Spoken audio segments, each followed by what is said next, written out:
மரத்துக்கு கீழே நின்று பேசுகிறேன்னு பார்க்குறீங்களா? ஒரே ஒரு கொஸ்டின் கேட்குறேன். நீங்கள் கொய்யா பழமா ஆப்பிளா? என்னடா ஸ்டார்டிங்கே இப்படி இருக்கே அப்படின்னு பார்க்குறீங்களா? நிறைய விஷயங்கள் கிராஸ் பண்ணி வந்ததுக்கப்புறம் தான் இந்த மாதிரி கொஸ்டின் நான் கேட்குறேன். நான் ரொம்ப நாளாக கொய்யா பழமாக தான் இருந்துகிட்டு இருந்தேன். விச் மீன்ஸ் தட் அதோட நியூட்ரிஷியஸ் வேல்யூ ரொம்ப அதிகமாக இருக்குது. அதனால நான் கொய்யா பழமாக இருந்துகிட்டு இருந்தேனா அப்படின்னா இல்லை.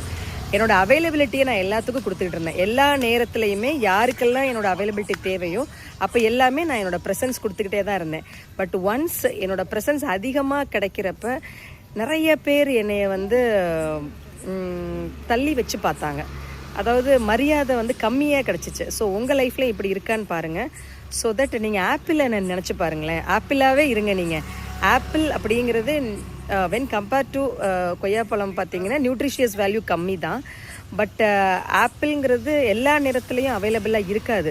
ஸோ அப்ரிசியேஷன் அப்படிங்கிறதும் ஆப்பிளுக்கு தான் அதிகமாக இருக்கும் வென் கம்பேர் டு கொய்யாப்பழம். ஸோ அப்ரிசியேஷன், அவைலபிலிட்டி இது எல்லாமே கொய்யாப்பழம் ஈஸியாக கொடுக்குது, ஆப்பிள் ஈஸியாக கொடுக்கல. அதனால ஆப்பிளை தான் மதிக்கிறாங்க, கொய்யாப்பழத்தை மதிக்கலை. ஸோ தட் இந்த வீடியோலேருந்து ஒரே ஒரு விஷயம் தான் நான் சொல்லணுன்னேன். ஆப்பிளாக இருங்க. கொய்யாப்பழமாக இருக்க வேண்டிய நேரங்களில் மட்டும் கொய்யாப்பழமாக இருங்க. ஆப்பிளாக இருக்கும் பொழுது தான் நம்மளுக்கு மதிப்பும் மரியாதையும் அதிகமாக இருக்குது.